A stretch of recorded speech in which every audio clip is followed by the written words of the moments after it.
It's more valuable for us who are in these spaces.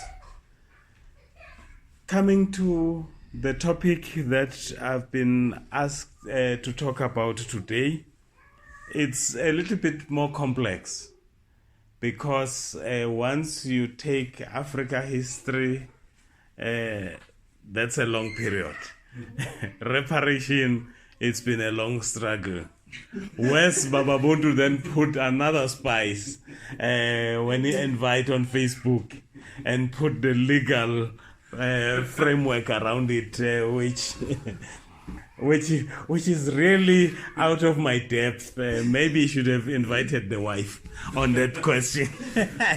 So I will stick around the areas that I'm more comfortable with. She will start from this. Yeah.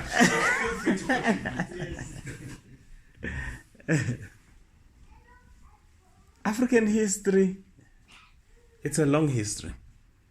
It's a history of pride.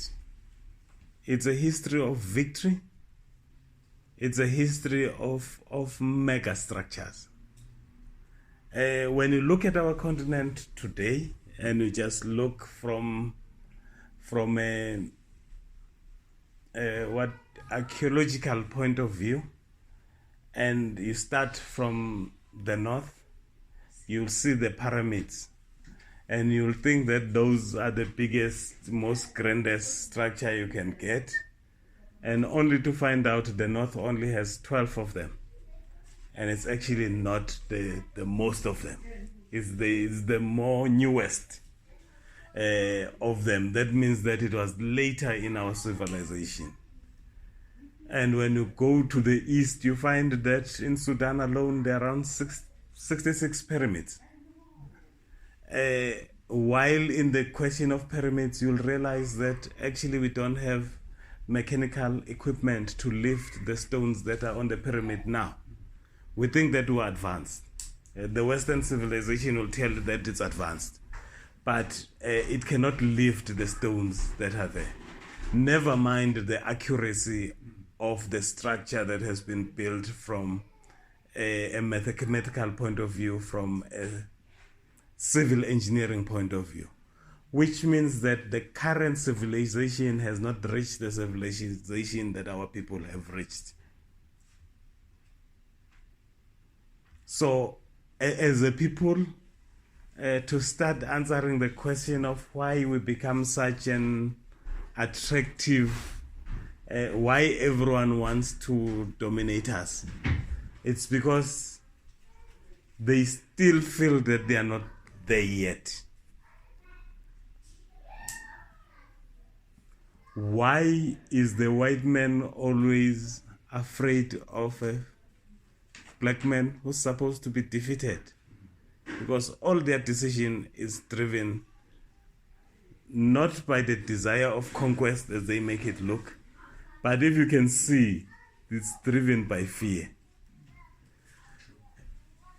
So when you look at the fact that most of those stones, some of the archaeologists will tell you that some of those stones actually that you see in Egypt actually come from Uganda. And you say that we don't have instruments of lifting them up. How did we move them from Uganda to Kemet? So we are a people of mystery.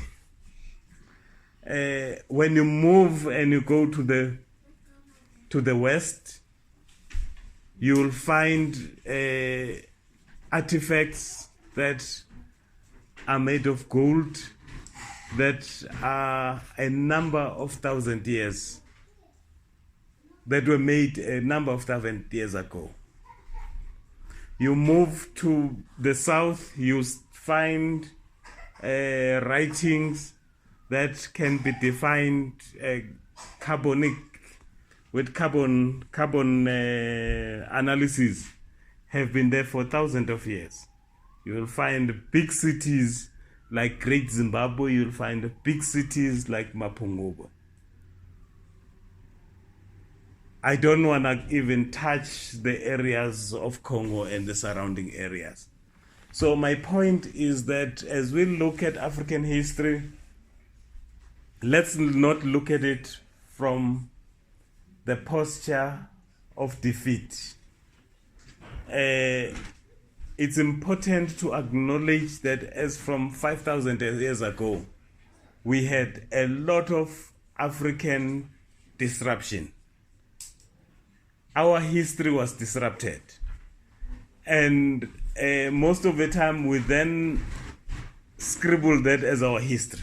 Every time that we talk about our history, we'll talk about Arab enslavement, we'll talk about European enslavement and transatlantic movement. We'll then talk about colonialism. That's not our history. That's a disruption of our history. We are a people that have great ancestors, people that founded the current writing methodology that we have, were people who founded the mathematical approach that we are having. It's quite nice when the Greeks start claiming our health system for their own, when the Romans start claiming our governance systems, when the Greeks claim our mathematical and our scientific and our engineering perspective.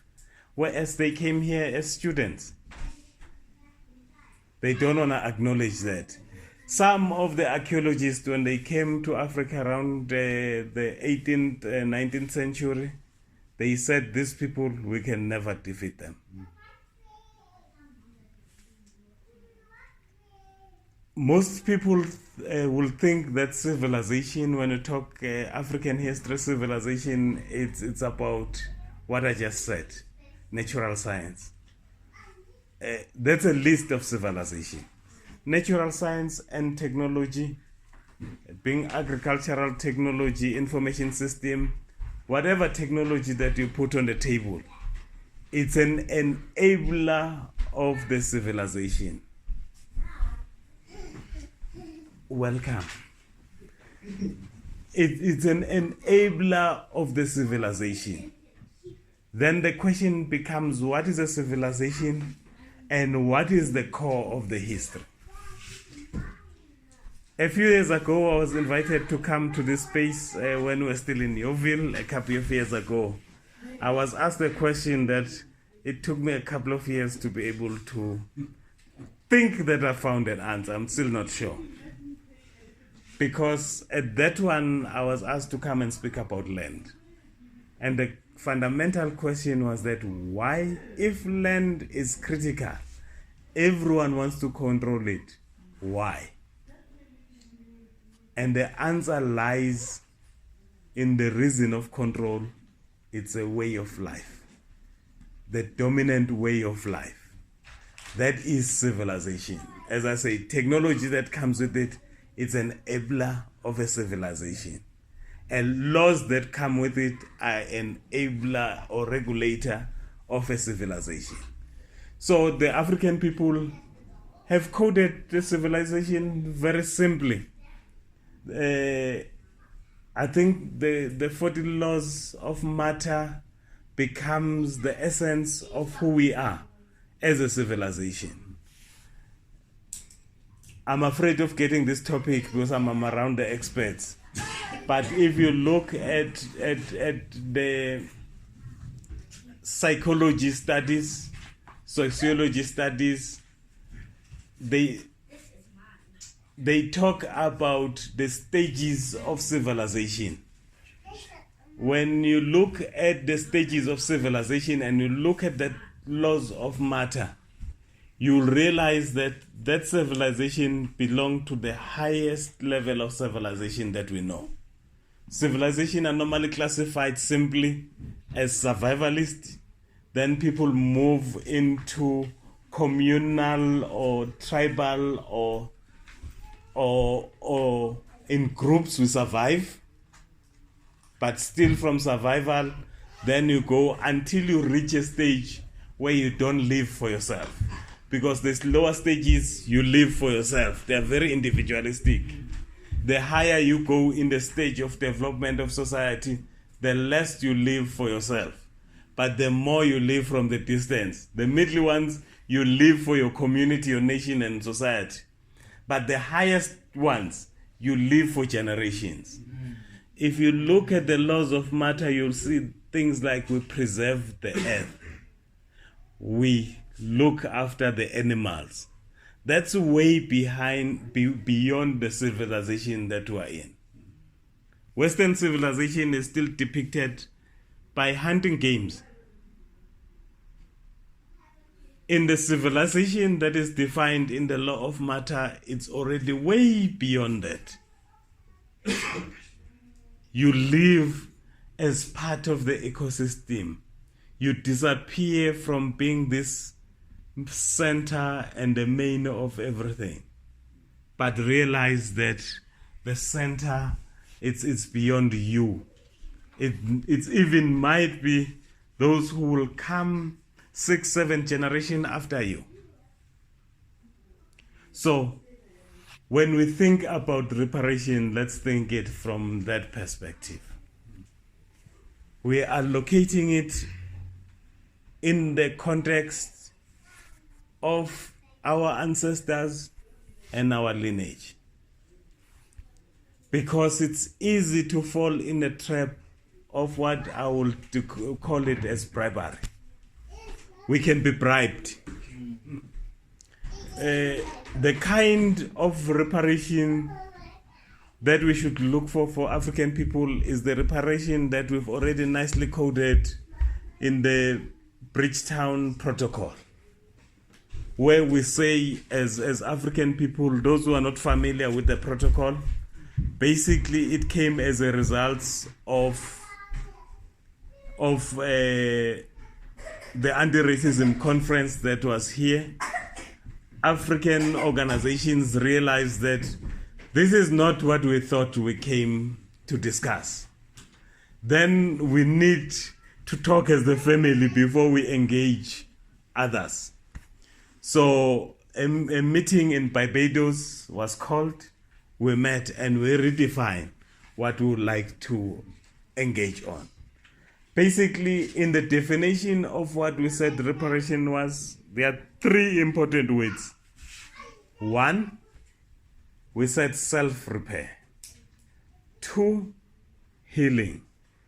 3, restoration.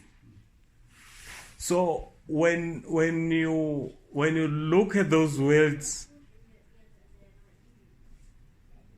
the first one is totally about us.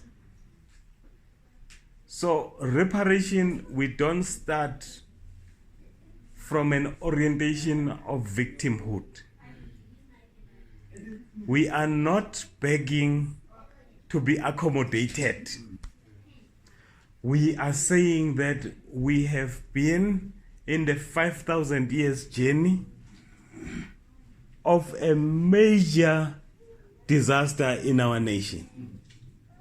I'm sure that some of you will say, why I say 5,000 years? Because the first European that appeared, particularly in Southern Africa, was in Angola around 15-something. Van Riebeeck, for them to station, come in 1652, I mean. So why do we talk about 5,000 years?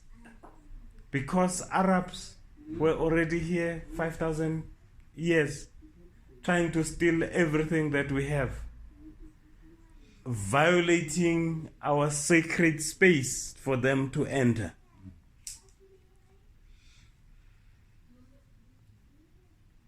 So when you hear about the Roman Empire, people like Augustus, their wealth was purely, for them to dominate their own countries, was purely by stealing from Africa.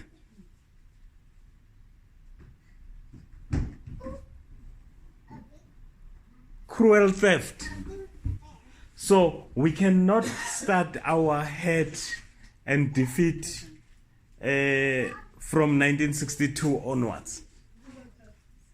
We have to look beyond and say, if we have to repair, because as Africans spiritually, I think the gene science will also it's reconfirming that actually the head that you have, you pass it on to the next generation.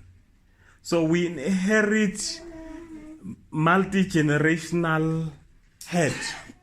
So if we have to self-repair, we cannot repair this body. Then we limit ourselves. We have to repair something beyond that. We have to repair our spirituality. We have to find a way of repairing our genealogy and the DNA itself. That is the question that faces us as we study.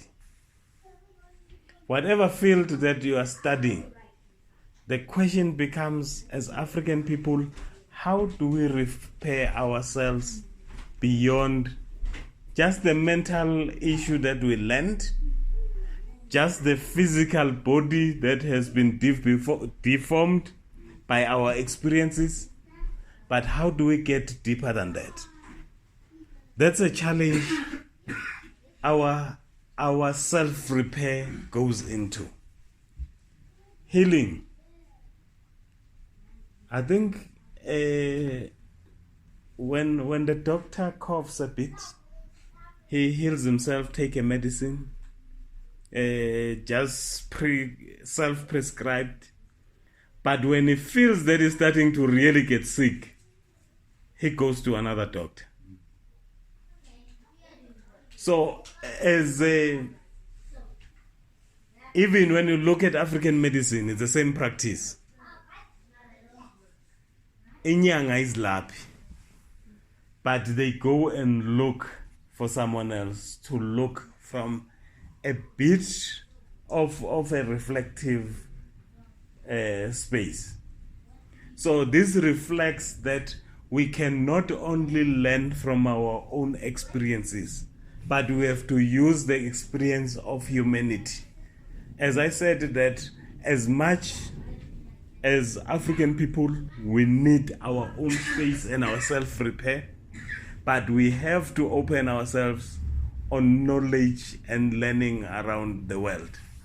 There are different indigenous people across various continents who have, through their own systems, have explored a lot of healing and a lot of self-repair. As African people, we cannot assign ourselves the arrogance that we learn from someone else. Then lastly, there is a question of restoration. Restoration is outside. You've seen that we said self-repair. We are taking responsibility for our own destiny. We are taking the issue of self-reliance and self-determination to ourselves. Healing, we are saying that we will learn from others. They will not dictate from us because we are grounded. We will learn from others. We will deal with matters of solidarity with others. Thirdly, restoration. Those who violated us must restore what they have stolen.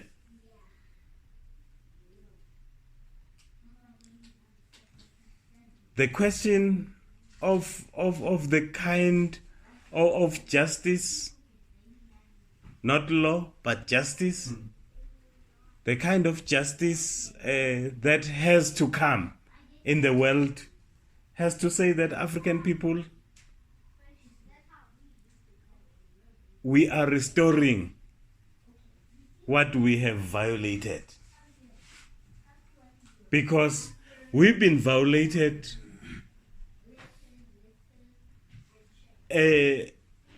from our labor. They stole our labor. they enrich themselves. That is enslavement. We had to work for free for them. That did not only happen in the Americas, in Europe. Here, our fathers, not far away, not our grandfathers, our mere fathers that just a generation for us, were working for free. Currently, we are earning slave wage because actually you get wage to come to work and just eat enough for you to have breath to come back.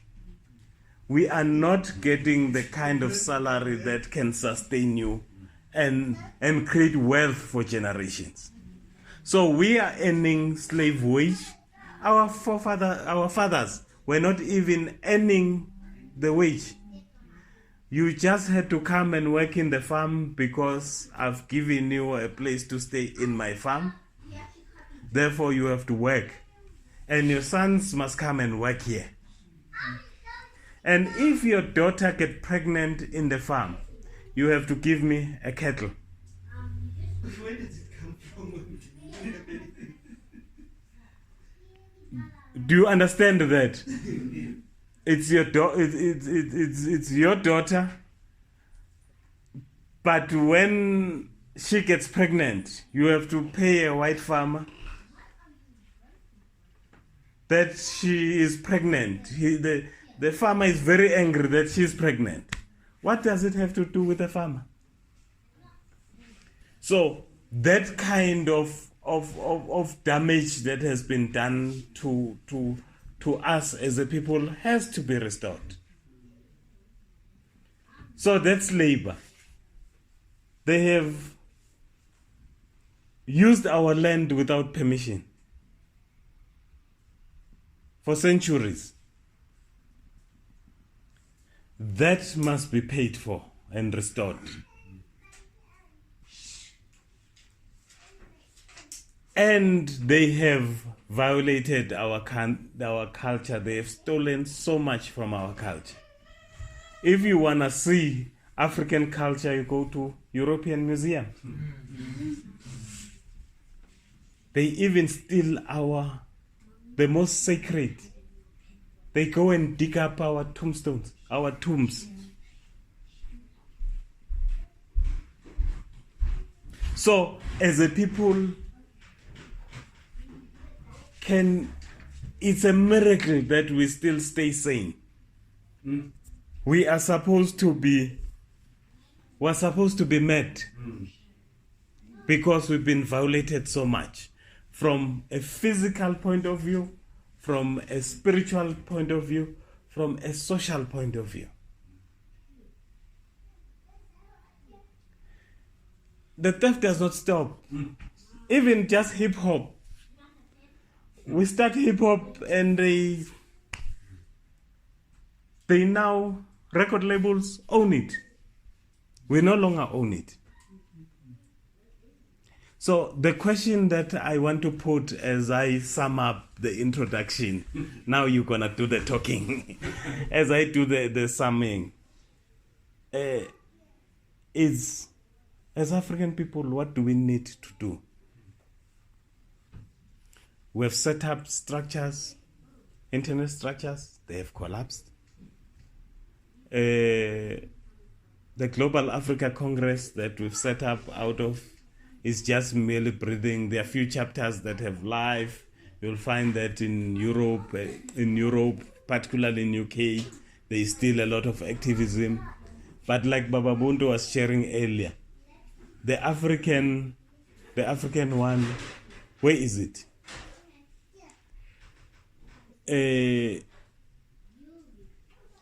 Even the minimal that we've been given. Let me ask you a question. 2014 to 2024, there is that decade. What is the significance of it to African people? Do we know what decade it is? 2014 to 2024. There's supposed to be a decade that is supposed to be very important to African people, that period, as far as the international space is concerned. Don't be stressed. You are not the only one. Although it's not what we would have liked, it's supposed to be the decade of African people and people of African descent, which I'm not sure what is that concept. So it's supposed to be our decade. Because of the push of the reparation movement, they then gave us this decade for every government to report back on what they are doing for African people. And governments are reporting, including governments in Africa, to the United Nations. One of the most brilliant activists, she's part of the council, she's heading the Jamaican Reparation movement, Professor Shepherd. Interestingly, for South Africa, for example, the last time South Africa reported from an NGO sector, guess who's there? Who was there? It's AfriForum. To come, the African government put a story that everything is beautiful, African people are being empowered, all that, which is not true. Then another story comes, a story from the right wing which says that the white workers are being exploited, they are being discriminated, they are being hanged.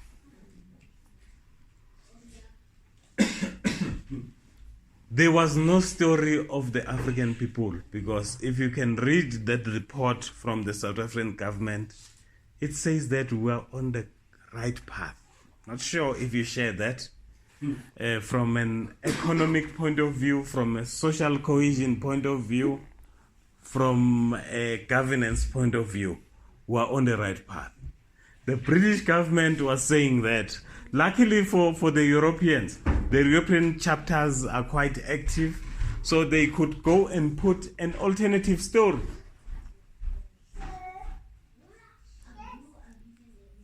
As I said, that's just the minimum. It's for us to go and put our story.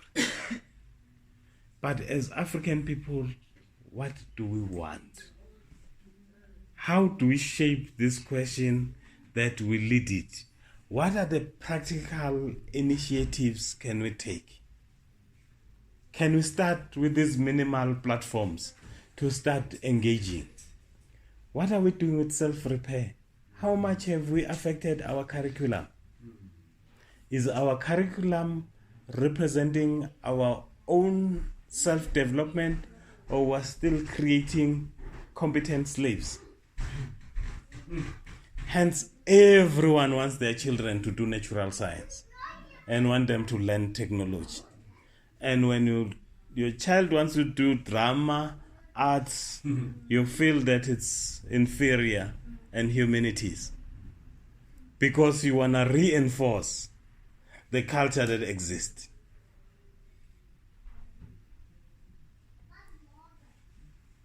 What have we done in terms of creating the African-centered education? The question of decolonization has been led by young people who don't have the authority to craft the future. They can only explain what is wrong, what they are feeling. They've done well. But particularly us who are over 30 and above, what are we doing then to take the struggle a little further? I think it's a challenge that I'll live in this house. We have accepted that the law that will bind us almost throughout the continent is the European processes, or let me use a fancy word, jurisprudence. We have said that the Roman Dutch law in this country, or the French law in West Africa, or the English law in the areas that were colonized by English, is the supreme law. Even when we think common law, we think common law, what is common in the British environment. That's what is common. We call our own, the real common law, we call it customary law. What is that? And it's a law that you fall back on it when you feel like it. It's not the primary law on which everything is based. What are we going to do about that? What are we going to do about changing the justice system? Because reparations will only happen in our terms when we're able to put, for example, restorative justice, which is inculcating what is called customary law, versus the punitive law that is based on the European law. Are we going to be able to use influence that we have in the spaces that we're in to change these things and decolonize the fundamental? The technology, are we still going just to continue with the technology that we have? I think earlier I said that we cannot move the stones that we have, that we had to move from Ugandan mountains down to Egypt. Is the current trajectory, current direction, movement of technology, does it favor what we want as African people? Or can we break and create a diversion, a totally different route? Are we willing to unlearn what we've been channeled to learn as incremental growth of technology? Baba Bundu, I would like to continue, but my 20 minutes has long passed. Has long passed. But this is a question. Reparation, it's in virgin stage. Still very new. It still needs to be enriched. We are calling you to mobilize it and shape it within a context of self-determination and self-reliance as a primary tenet where we move, not of begging. I thank you.